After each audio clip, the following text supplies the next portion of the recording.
So this is the Street Fighter crossover character, Akuma. Where's neat? Is there a character... Now I'm starting to doubt myself whether or not there's a character called Akuma in Street Fighter. I'm starting to think he might be called Goki. Or Goken. I'm confusing it. Akuma Street Fighter. Come on, Google. I know... Yeah, Akuma in Street Fighter. He's definitely not a weird bear-dog thing like this is. Is he a bear or is he a dog? Yeah, they are. Is he a machine without a soul? Sorry, I was... I'm not even sure why I was quoting Power Man 5000 there. I was. He shares a few similarities with Risukuma, a new character. Oh no, the bear. No, he doesn't have any similarities to Risukuma. What the hell are they talking about? Stupid wiki. So this guy was Fever 2 in this game, and no others. Ah, good riddance. Okay, so what is Red Rule then? That is Fever. As in... Oh, right. Yeah, offset to gain Fever, and then... Oh, right, yeah, because there's 2 X's at the top instead of 1. Yeah, makes sense. I'm not sure how I feel about Fever rules. I mean, I hated Fever at first, and I kind of still don't like it so much. But I remember hearing that Compile were working on Fever before Sonic Team took it over, so the Fever mechanics may well have been something Compile came up with. In which case, I can't really complain about it. I don't like the mechanic, but I can't really complain about it. If it was part of Compile Sama's intentions, then... What I'm trying to say is I'll do anything for Compile. Yes. Except now they're Compile half, because like, I seriously don't like 9/10 of what they put out now. And they've got so many references with their ongoing series. Like I mentioned Neptune. Yeah, what is even up with that? I've never even played any of those games. My friend Jeff says that like all they do is make breast jokes all the time. It's usually as video game jokes like in the anime when they're in the Wii, which is basically the Nintendo bit, there's that turtle that goes up to Neptune, has peaches, and saying, "These turtles can't get enough of my peaches." What? Which is meaning like, you know, Bowser's always as a turtle and he's always going after Princess Peach. Oh, I get it now. Still bloody convoluted though. I like it. And one of the more obvious references is that they try to collect dragon coins. Right, like Yoshi coins. Yeah. Right.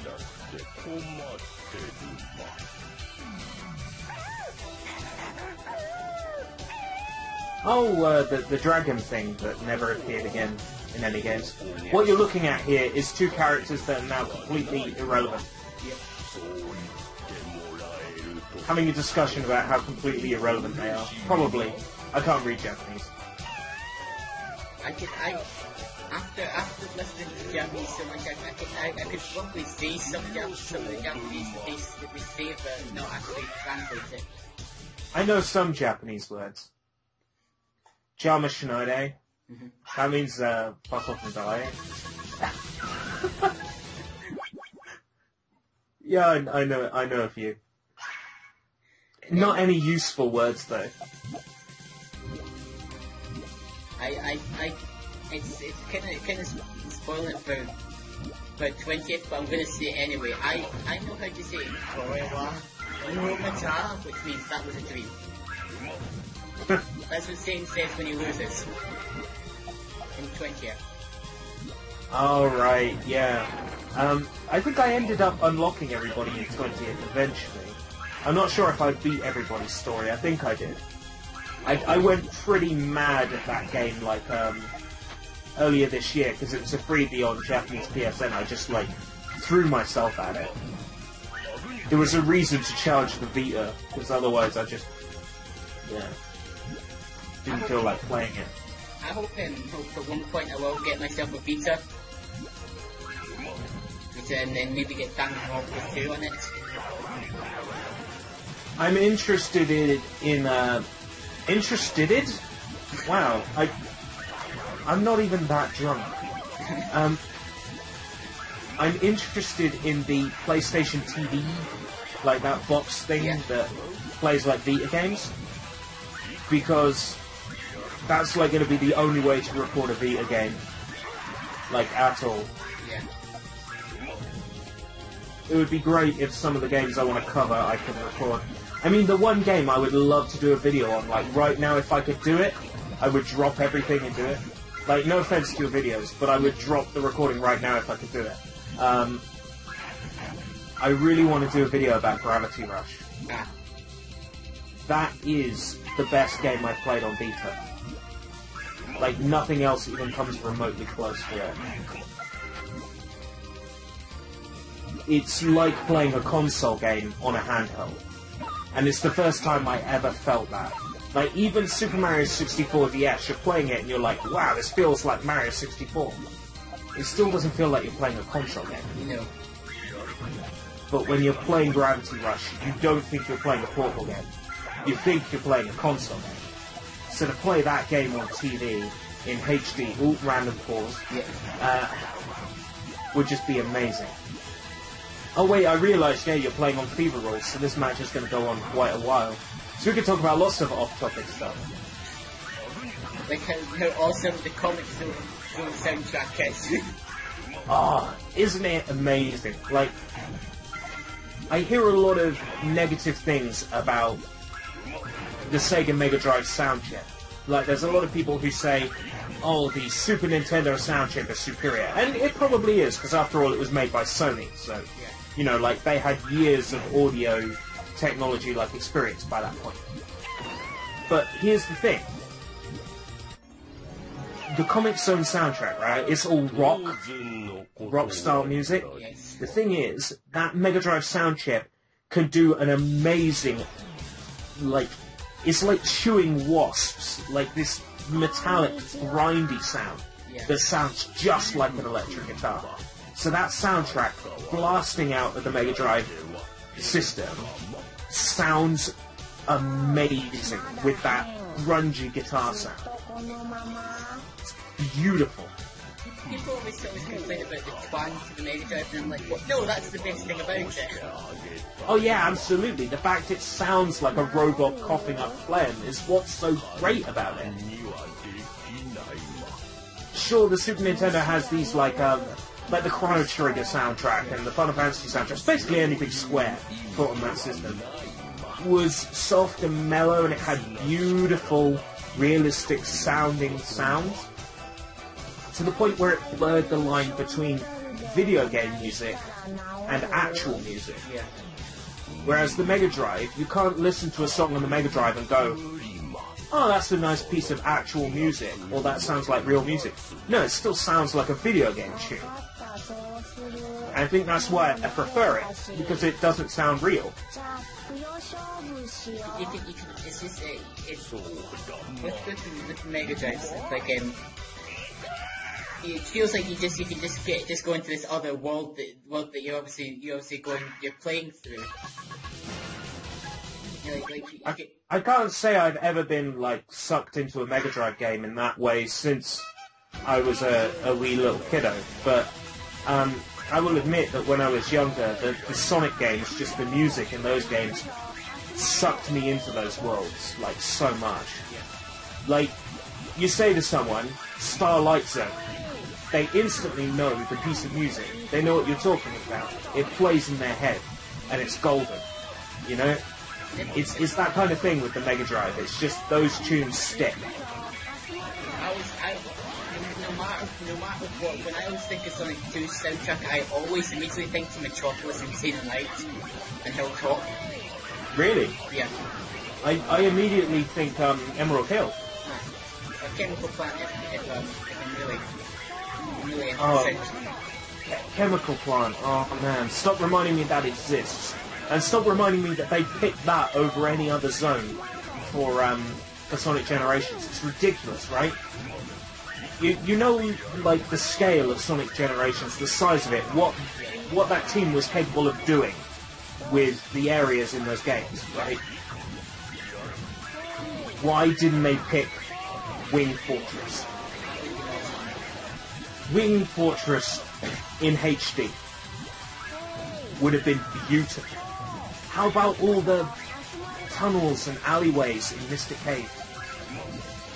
Have you seen that for the Sonic Hacking Contest, that somebody did a classic version of Mystic Cave in Sonic Generations? Ooh, yes, I think I have seen that. That looks great. It was only 2D, wasn't it? It was only the classic version. Yeah, But it looked great. Like, they even had the White World version of the stage and everything in the background. Yes. Oh, yeah, that looked so good. And saying that, I know Sky Sanctuary is iconic from Sonic and Knuckles, but I would have said something like Marble Garden Zone would have been a good choice. Marble Garden Zone, you could definitely do a lot visually with Marble Garden Zone.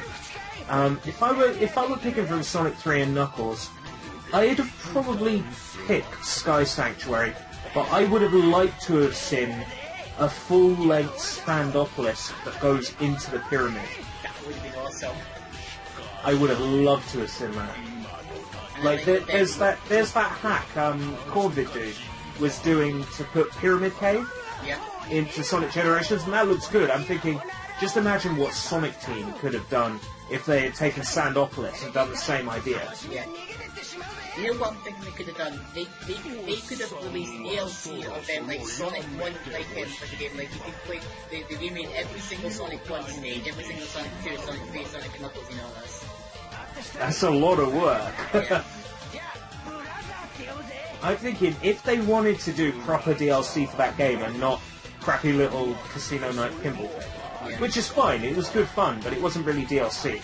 No. Let's be realistic, that was on disc. Anyway, if they wanted to do DLC for the game, I'm thinking classic levels. Yes. Because they're less work than the full-size 3D levels. Yeah. Right? You don't have to put all the camera data in, you don't have to create complicated 3D splines and stuff, like in the same way you have to do for like a full stage. So a couple of classic levels. Maybe this pack adds new classic stages, Labyrinth Zone, Starlight Zone, Scrap Brain Zone from Sonic 1. Yeah. This pack adds Wing Fortress, Metropolis, and Casino Night from Sonic 2. This pack adds whatever from Sonic 3. You know, like just small classic stages that don't have to be too long. They'd probably be a couple of months' work each. Sega would have made serious bank from that. But they didn't really seem interested in supporting Sonic Generations with DLC, which felt weird to me. Because it was a Sonic game that was actually asking for DLC. Yeah. Unlike Unleashed and Sonic 06, which both had it shoehorned in. Yes. Saying that, when is that? Why hasn't the DLC for Sonic Sega All-Stars Racing Transform come out with they have like different characters that they then put those questionnaires up for? Yeah, like seriously, right? Rio or whatever was put in the game, Ryu, and he's okay, right? But who was voted number 2 in that list? Hatsune Miku. Yeah. Oh, sorry, no, we're not going to put Hatsune Miku in. But here's Simon from the Yogs cast. What? And even worse, right, the Japanese version of Sonic and Sega All-Stars Racing Transform, right? That's not its full name, it's only Sonic and All-Stars, but I call it Sonic and Sega because screw you, Sega. Japanese version, Puyos are in it. As like an item that you can drop on the course to make people skid over and stuff. Puyos are in it. I think it's like the Goldfish in our version. Yeah, they got Puyos in it. But in our version, there's no Puyos. What is even going on with that? Why would you even do that? Why would you do that to me, Sega? It's like they're trying to tell us that, well, we never released any Puyo games here. What is Puyo Pop? This doesn't exist. Yeah, Puyo Pop doesn't exist. What, Puyo Fever? Nah, you're having a fever dream, mate. Nothing of the sort. I never understood it because, like, you say to someone who has even a passing interest in video games, you ask them what Tetris is. Yeah. They know what Tetris is. All you have to do is say, Puyo Puyo, it's kind of like Tetris. And people will jump at it. And you see, the thing is, Sega right now are sitting on a social version of Puyo Puyo with Facebook integration. It's called Puyo Quest, and it's been doing millions of downloads in Japan. I don't get it because the same thing is happening with EA. EA is sitting on the perfect social version of Tetris. And it's running in Japan. And it's reached 6 million downloads. Where is the logic? They could just release it. Over here, people know what Tetris is. People will be interested in it. Never makes any sense to me. Like the things companies do. Their business logic. There's no logic. How many people as a kid played Tetris on the Game Boy on the NES? Or... Exactly. If you say to someone Tetris, what they think of is da da da da da da da da da da da, which is the Tetris A music from the Game Boy version. When people think Tetris, they think the Game Boy version. Unless you ask me. If you say Tetris to me, I go, oh, you mean the Dreamcast one? Yeah, Tetris Worlds. No. The Japanese Dreamcast one. Sega Tetris. That's not what I'm referring to. Oh, Sega Tetris is brilliant. It'll be a Sushi Bites way down the line. I had this creepy looking monkey as a playable character. It was brilliant. It's so good. Is it creepy as the monkey in Sonic's Schoolhouse? No. But getting there. Sort of. Yes. Oh boy. Okay, dear Tetris. Can I just jump to... that's what's so great about Tetris, right? Is there's so many versions of Tetris. For anybody who would like any kind of Tetris whatsoever. There's DS versions, PS2 versions, Game Boy Advance versions. Now, where am I looking? Sega Tetris. Oh, crap. That was the wrong tab. Where were we? In the video. Yeah. I'm at 740. 7... I mean, it doesn't matter, we're only like Right, I'm at 7... Right, I'm paused at 7:44. I am not making that mistake again. It's fine, it's just dialogue, and then I'll choose the which one we're going after the next part against those share bones. That'll be it, the end of part. Speaking of the end of part, here it is.